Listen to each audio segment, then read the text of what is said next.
With a coach as great as Mourinho, why didn't you tell me sooner? This, right? Real Madrid officially announced Mourinho signed for 2 years.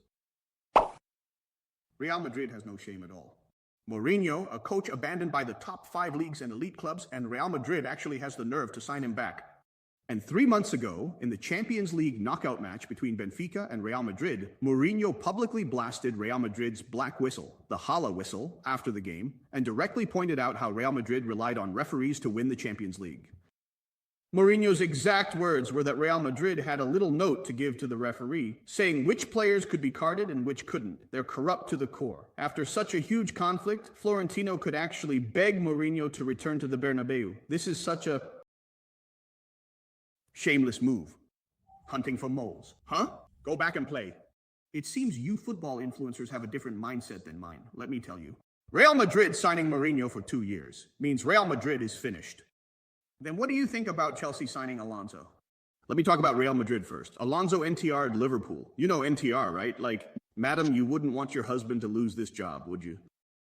Alonso was clearly Liverpool's beloved wife, yet he NTR'd Liverpool and went to Chelsea.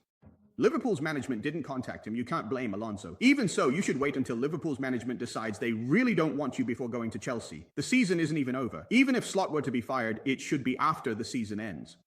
Real Madrid only signed him for 2 years. This 2-year agreement is problematic. Previously, when signing Ancelotti, Benitez, or Zidane, Real Madrid always gave 3-year contracts.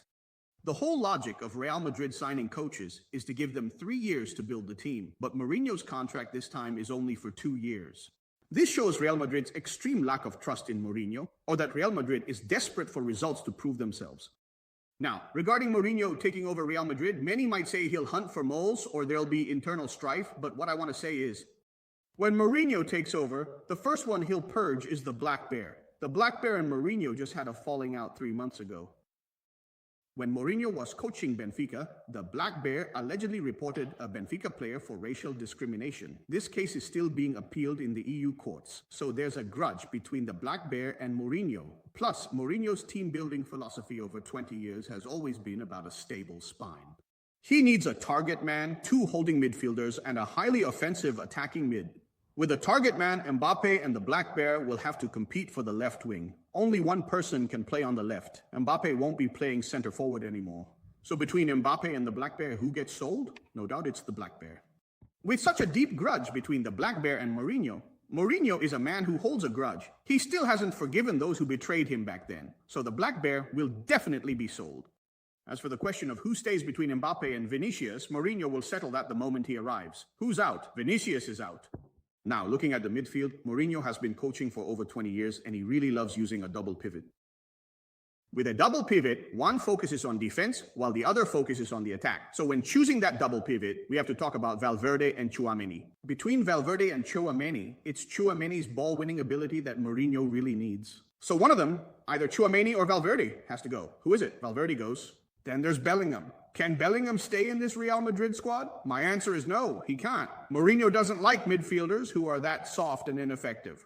Whether it was Lampard at Chelsea, or Snyder at Inter, or even later at Roma, or that guy at Benfica, I'm not sure who. I asked the AI. These were all very aggressive attacking midfielders with a very tough style of play. But Bellingham's style is generally considered a bit too soft. And during quick counterattacks, his tendency to hold on to the ball and look for the cameras just doesn't fit Mourinho's tactics. So Bellingham would also end up being replaced. Now, as for whether Mourinho joining Real Madrid is the final chapter, I don't think so. With only a 2-year contract, you absolutely have to deliver results.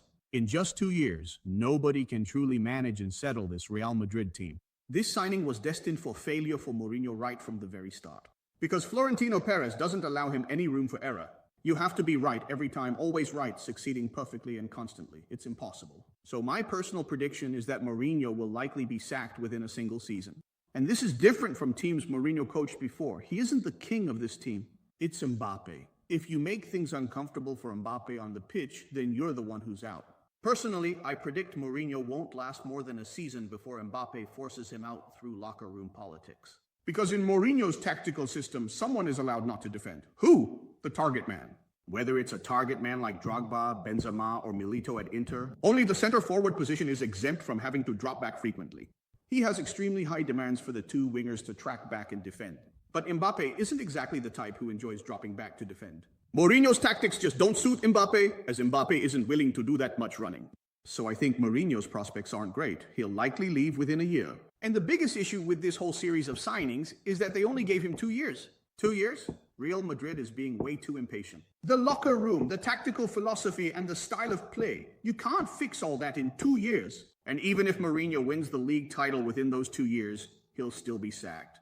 If we look back at the history of previous Real Madrid managers, just winning the league or the Copa del Rey isn't enough. You'll still get the boot.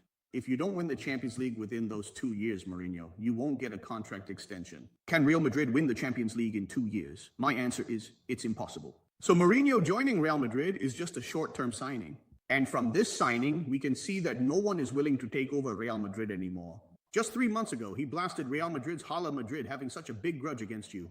And this coach himself has been abandoned by the top 5 leagues and giant clubs. His ideas and tactical style are no longer suitable for today's top clubs, even less suitable for today's football world. And the coach who truly fits Real Madrid, I've always said, is Xabi Alonso. You didn't give Xabi Alonso enough power and status. In today's football world, top coaches all share a common trait. They are Spanish. You really have to admit that the Spanish, among all the current football coaches, are truly the great inventors.